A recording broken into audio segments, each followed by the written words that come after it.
Ang intense ng mga kaganapan ngayon sa abot kamay na pangarap sapagkat sasabog ang galit ni Doc Robert kay Zoe dahil sa malalaman na niya ang totoong nangyari sa kanyang amang si Lolo Pepe.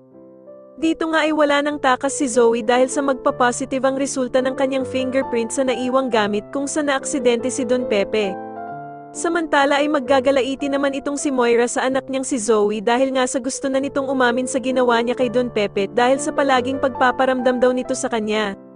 Sasabihin nga ni Zoe na hindi na daw kinakaya ng konsensya niya na patuloy pang ilihim ang kanyang krimen na nagawa sa Lolo Pepe niya at gusto na nga daw niya itong aminin.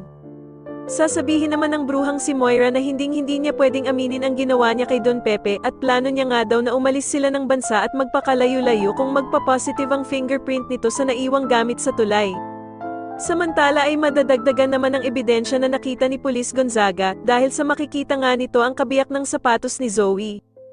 Dito nga ay lalabas na ang resulta ng fingerprints at bukod tanging isa lamang daw ang nagmatch dito at eto nga ay si Zoe.